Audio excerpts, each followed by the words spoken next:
Thanks. We will now open the floor up for questions. Please identify yourselves and use the microphones. Yes. Sure. Thank you. Thanks a lot. Matthew Lee, Inner City Press. Thanks for coming here and doing this briefing on behalf of the journalists here.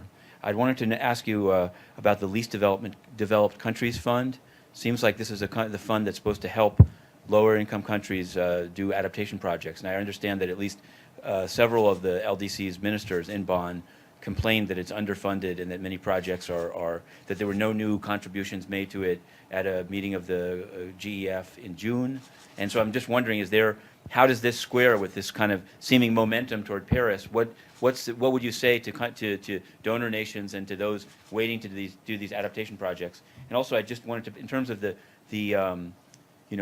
projections. I know that groups in South Korea have been protesting, saying that the country's presentation of its goals will constitute a backsliding. And the last time I think the UN speaker was here, they said that South Korea hadn't yet filed. So in the list of countries that you've said have now done this, has South Korea filed, and are you aware if it is in fact a step back from previous commitments? Are we going one on one or? I don't know. Why don't we do it one at a time? Okay, so financing, as you're rightly pointing out, is of course a critical issue within the negotiations, and a lot of it still being under debate in terms of how it all will basically be, what it will be agreed upon will plays itself out. I'd like to focus on the opportunity, first recognizing that additional financing has been made available, and as you also very well know, I'm sure, the Green Climate Fund is now operational. It has received the first commitments from member states, and we expect a series of initial proposals and projects to be funded actually before the Paris deal.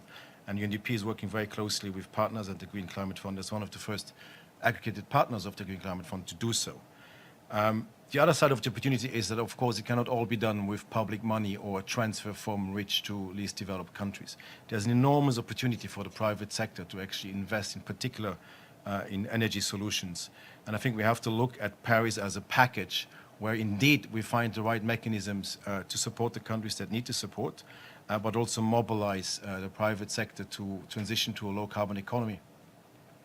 In terms of South Korea, I'm not sure whether they filed. Do you know, Cassie, whether they filed? As of yet, they have not officially filed, as in submitted their intended nationally determined contribution to the UNFCCC. We defer certainly to all countries' national processes to decide what is best for them in terms of their context and their INDC.